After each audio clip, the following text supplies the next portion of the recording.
بسم اللہ الرحمن الرحیم۔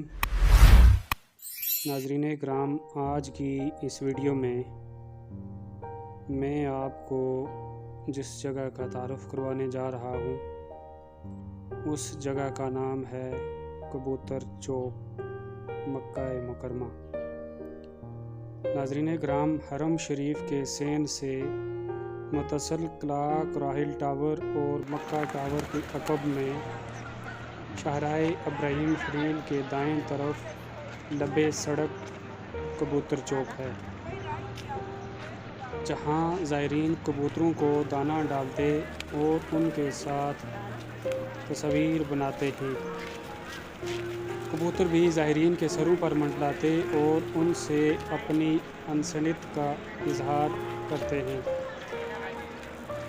حرم شریف کے ان کبوتروں کے بارے میں بڑی روایات ہیں، جن میں سے ایک روایات کے مطابق یہ کبوتر ان دو کبوتروں کی نسل میں سے ہیں جنہوں نے غار ثور پر نبی کریم صلی اللہ علیہ وآلہ وسلم کی حفاظت کے لیے بنائے ہوئے مکڑی کے جالے پر انڈے دیے تھے۔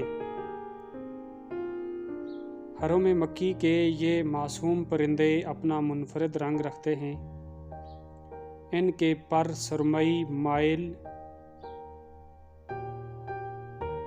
نیلے رنگ کے ہیں، جبکہ گردن پر سبز رنگ کا حلقہ ان کی خوبصورتی میں مزید اضافہ کرتا ہے۔ الشرق الاوسط کے مطابق ان کبوتروں کی تعداد تقریباً 40 لاکھ کے قریب ہے۔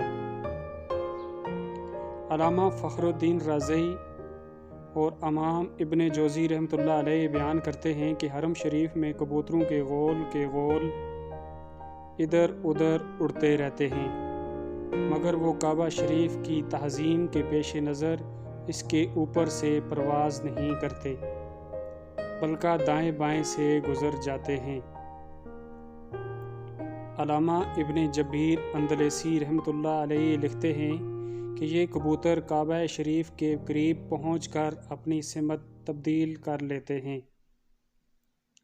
وہ مزید لکھتے ہیں کہ اگر کوئی کبوتر یا پرندہ بیمار ہو جائے تو وہ شفا حاصل کرنے کی غرض سے کعبہ شریف پر بیٹھتا ہے۔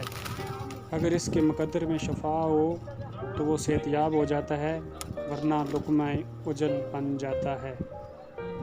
اللہ تعالیٰ نے ابرہہ کی پوری فوج کو چھوٹے چھوٹے پرندوں کے ذریعے کھائے ہوئے بھوسے کی طرح پامال کر دیا، جس کا ذکر سورہ فیل میں ہے۔ ایک آیت میں اللہ تعالیٰ فرماتے ہیں، اور ان پر جھنڈ کے جھنڈ پرندوں کے بھیجے۔ انہی پرندوں کو ابابیل کہا گیا ہے۔ آج بھی سینکڑوں کی تعداد میں خانہ کعبہ کے اوپر سیاہی مائل ننھی چڑیوں جیسے سینکڑوں پرندے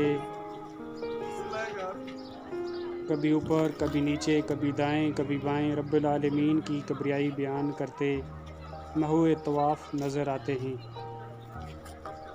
یہ ابابیل صبح صادق سے سورج طلوع ہونے اور شام سے رات کے پہلے پہر تک یوں ہی پرفتگی کے ساتھ اپنے رب کی محبت و عقیدت اور تشکر کے جذبات سے سرشار ڈبکیاں لگاتی، جھومتی اور ایک وجد کے عالم میں حمد و ثناء کی صورت مصروف عبادت رہتی ہیں۔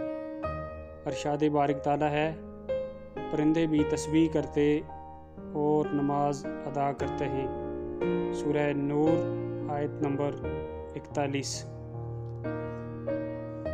ناظرین کرام، احرام کی صورت میں یا اس کے بغیر بھی کسی طور پر ان کبوتروں کا شکار جائز نہیں۔ ان کے شکار یا قتل کرنے کی صورت میں فدیہ یا دم واجب آتا ہے۔ ذوالحجہ کے ابتدائی 5 دنوں میں کبوتروں کے جھنڈ مکہ مکرمہ کی جانب آتے ہیں اور پھر مہینے کے درمیان ایک مرتبہ پھر مدینہ منورہ لوٹ جاتے ہیں۔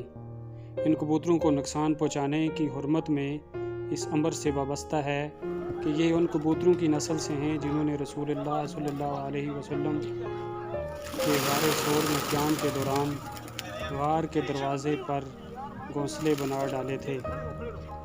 ایک دوسری روایات کے مطابق حرم مکی کے کبوتروں کا نسل کا تعلق ان ابابیل پرندوں سے ہے جو سمندر کی جانب سے آئے تھے اور انہوں نے اپنے پنجوں میں پتھر اور کنکر تھام رکھے تھے۔